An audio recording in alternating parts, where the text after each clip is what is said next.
Hydroponic পদ্ধতিতে কিভাবে ঘাস চাষ করে সেটা দেখে খুব ইন্টারেস্ট কাজ করলো। তো যেই কথা সেই কাজ, 20 টাকার গম কিনে নিয়ে বাসা চলে আসলাম। গম কিনে নিয়ে আসার পর সেই গমগুলোকে আমি ভালো মতন পানিতে ভিজিয়ে নিলাম। তো এটা হচ্ছে কি, যেই মরা গমগুলো থাকবে সেগুলো পানির উপর ভেসে উঠবে।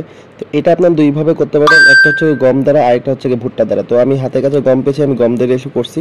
তো এটা সুন্দর মতন আমি প্রথমে ভিজিয়ে নিলাম এবং ধুয়ে নিলাম। তো ধুয়ে নেওয়ার পর এটাকে আমার জার দেওয়ার ব্যবস্থা করতে হবে। তো যদিও আমি এটা পরিপূর্ণভাবে করতে পারিনি, কারণ হচ্ছে কি আমি ঢাকার বাইরে ছিলাম কয়েকদিন। তো ঢাকার বাইরে থাকার কারণে আমি এটাকে ভালো মতন পরিচর্যা করতে পারিনি। তো আমি একটা এর মধ্যে সুতির কাপড় নিলাম এবং সুতির কাপড়ের মধ্যে আমি জার দেওয়ার ব্যবস্থা করলাম। তো জারটা আপনারা দেবেন অবশ্যই যেটার মধ্যে খুব অন্ধকার থাকবে। তো আমার এখানে একটা ভুল হয়েছে, সেটা হচ্ছে কি আমি জার দেওয়ার সময় যেটা নাকি 24 ঘন্টা রাখতে হয়, আমি সেই জায়গায় 13 ঘন্টা রাখছিলাম। এটা হয়তো আমার একটা ভুলের কারণ হতে পারে, যে কারণে আমার ঘাসটা পরিপূর্ণভাবে হয় না। এটা আমার নিজের অভিজ্ঞতা থেকে বললাম, বা আমার নিজের এক্সপেরিমেন্ট যা কাজ করে সেটাই বললাম। তো এটাকে অন্ধকার দেওয়ার জন্য, তো এরকম অন্ধকার ঘরের মধ্যে রাখার জন্য সবচেয়ে বেস্ট আমার কাছে মনে হলো পাখির ব্রিডিং বক্স। তো এই পাখির ব্রিডিং বক্সের মধ্যে ঢুকে আমি পলিথিন লাগালাম। তো আমার ওয়াইফ বললো যে পলিথিনের তো ভিতরে আলো যাবেই, সেই ক্ষেত্রে ও একটা সুতির কাপড় দিয়ে সেটা ঢেকে দিল। তো পরবর্তীতে আমি যেটার উপর গমগুলো বিছাবো সেটা আমি এক সাইড ফুটো করে নিচ্ছি, এই কারণে যে আমি যখন ওদেরকে পানি স্প্রে করবো বা পানি দিব তখন যেন এক সাইড দিয়ে পানিগুলো পড়ে যায়, এতে গমগুলো পচে যাওয়ার সম্ভাবনা থাকবে না। সেই জন্য আমি এই জিনিসটা ফুটো করে নিলাম। যদিও আমার এটা একটা ট্রেন নষ্ট হলো, বাট এটা একটা এক্সপেরিমেন্টের জন্য আমি নিলাম। তো এই জায়গাটা আমার ভুলটা হচ্ছে কি, আমি এখানে 24 ঘন্টা রাখা দরকার ছিল।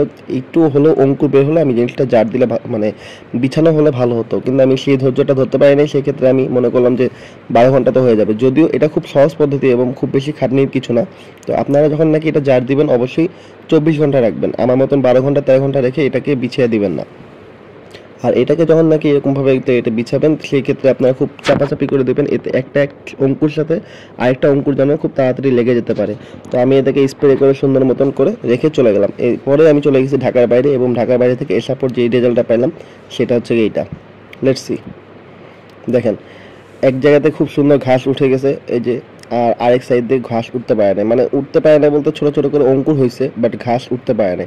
তো এটা ভুলটা হচ্ছে কি, আমার মনে হয় ওইটাই ছাড়া আর কোনো হওয়ার কথা না, কারণ পুরোটাই প্রত্যেকটা বেলা 2 বেলা করে পানি দিতে পারছে না আমার ওয়াইফ।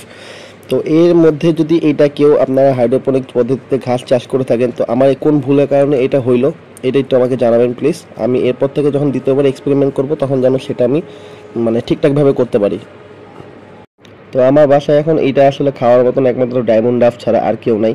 তো আমি ওদেরকে দিয়ে দিচ্ছি, দেখি এটা ওরা খায় কিনা। বাকিটা আমি হচ্ছে ছাদে রেখে দেবো, যে কোনো পাখি বা যে কোনো কিছু এসে এটা খেতে পারবে। তো যারা খরগোশ পালেন বা হচ্ছে গিয়ে মানে টুকটাক ছোট ছোট 2-3টা করে পাখি পালেন, তাদের জন্য এই পদ্ধতিটা খুব ভালো, কারণ এই ঘাসটা আসলে পুরোটাই প্রোটিন এবং এই প্রোটিনটা খুব ভালো ওদের জন্য। তো আমার কবুতরকে আমি দিলে জানি এটা খাবে না, তো তারপর আমি আমার কবুতরের খাঁচায় 2 ফান্ডি দিয়ে রাখছি। তো আমার কবুতরও দেখা যাক, ওটা পরে দেখলাম যে ঠোকরাঠুকরি করতেছে। তো আল্লাহ হাফেজ, সবাই ভালো থাকবেন, সুস্থ থাকবেন, দোয়া করবেন, টাটা।